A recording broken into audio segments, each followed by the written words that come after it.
Colton Washleski had a breakout junior campaign last year, made the NCAA tournament at 157 as the 30 seed, went 1-2.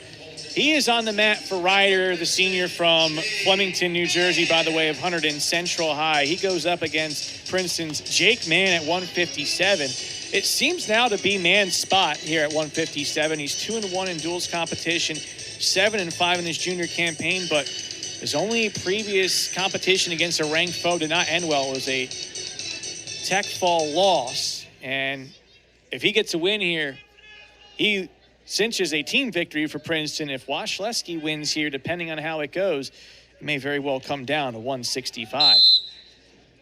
Yeah, they're going to need Jake Mann to step up here, and he's a tough kid, and obviously this is a new weight class for him as well. So, we'll see against a ranked opponent, tough opponent in Washleski, how he does. But it's going to come down to these last two matches. We'll see how it ends up.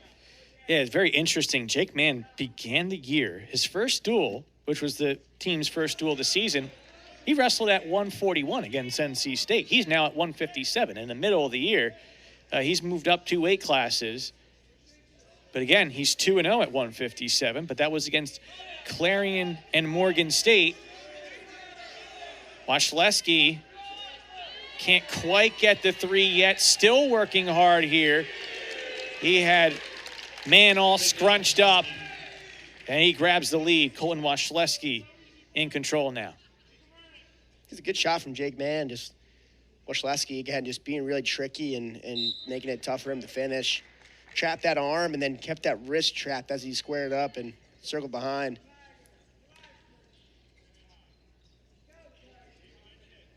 Last year, Washleski finished 13-2 in duels competition. Again, it was a breakout campaign for him.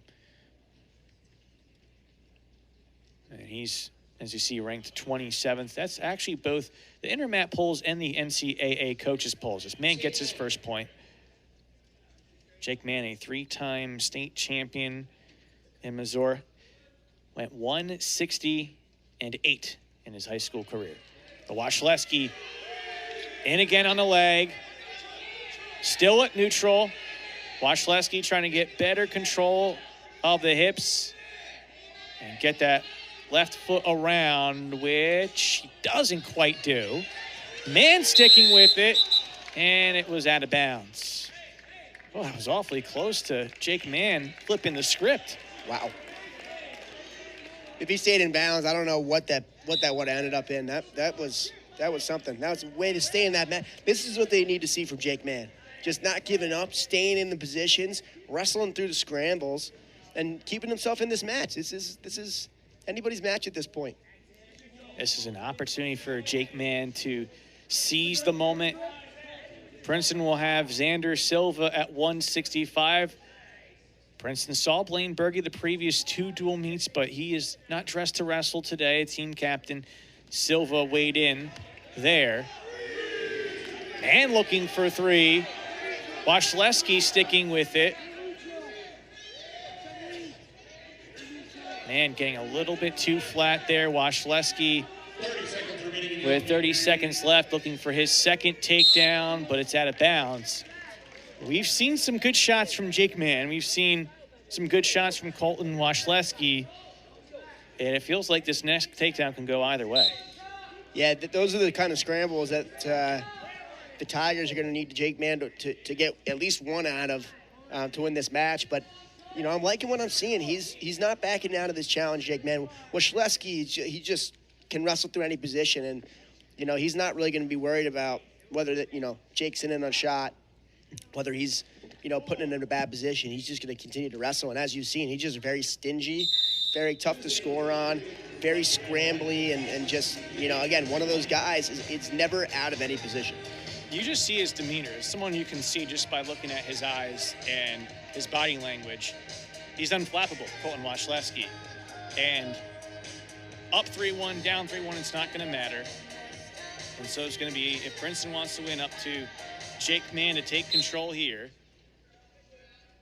Washleski quickly got to his feet. Now the escape, up 4-1. A few seconds into period number 2. Quickly tries to attack himself. Control of one leg, not the second.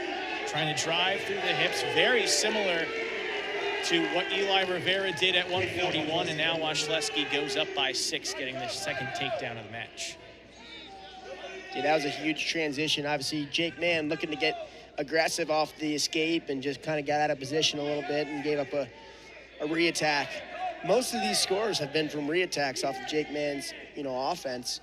But, again, this is kind of the way that Washleski wrestles. He's very, very defensive. Lots, likes to counterattack and score off of, a lot of re-attacks. Well, every point's going to matter here. You can look back at 285, Sebastian Garibaldi. He's up for what was, I believe at the time, 8-1, trying to get one more takedown to get Princeton a bonus point. Colin French turned it into a takedown at 133. Drew Heatice not cutting Will Betancourt loose, up 4-0, hoping for back points. Didn't quite get it, got the riding time point. A decision, 5-0. Washleski turns this into a bonus. Ryder, they're going to be in potential to win the dual meet at 165. Most likely going to be Enrique Munguia to wrestle, but Ryder did have a pair weigh in. Munguia's ranked for the Bronx. Scrivenich was the other Bronx wrestler to weigh in as Locke hands the call here. And a point to Jake Mann. That is a huge development here in period number 2. Penalty point has been awarded to Mann. So again, we say every point matters. How big will that one linger depending on how this goes? Mann's next motive here is at the least getting free before the clock turns 0 in period number 2. He's not yet free. Washleski trying for the mat return. Can't get it done. Mann has it to 7-3. He'll now try to get the next 3 points as we're in short time of the second period. If you're Jake Mann, shoot him out, get a stall, and maybe give yourself a chance to get back in this match. But Washleski just doing a good job. Just not giving up anything. Circling inbounds, and again, very veteran. There was a few up near the face. I said earlier how Colton Washleski was unflappable. That was not the case at the end of the second period. That's a second penalty point, but that one, you see right at the end here, paw in the face, and a lock up there. You don't see that very often, I will say. They usually let you be a little bit of, an aggressor in those situations. But listen, anybody's match at this point. So we'll see. Mann needs an escape and takedown because the riding time you see at 2 minutes is likely going to be in favor of Washleski. So that 8th point is in the pocket. Not yet cinched in, but more likely than not. Mann rolls through, gets the first job done, an escape to make it 7-5. Goes in on a shot. Washleski trying to get around Mann. And Washleski's been better in those scrambles today, but Mann fights it off. If you're Jake Mann, you don't want to go too crazy. You want to get to a good shot. You don't want to give up any position for Washleski to get a re-attack. He's re-attacked 2 or 3 times already this match, and you just want to get one. All you need is one. You need one takedown right now and a ride out. Don't go crazy trying to chase it with a minute left. Just be very calculated and shoot him out here, right? Don't give up a re-attack, and just keep wrestling, keep circling in, keep shooting him out, and trying to make, put pressure on this Bronc to keep wrestling. There's a stall warning now to Washleski. It is getting, again, even tougher to help out the own cause of Colton Washleski, who's given up 2 penalty points. Tries to get the 3 here. He will. That was just a beautiful rip down. And now a little bit of trouble here for Mann, who gets it out of bounds. But riding time point locked in. Washleski, if it stands right now, would win by 6. So with this restart, I would think cut loose, try to go for another takedown. And that likely will be the case. And Jake Mann, he's going to take his time. It's an escape, not even a stall warning. Short time. Takedown for Washleski makes it a bonus. Mann's got to be smart on this. And he gets caught for another takedown. I don't think that was the play there.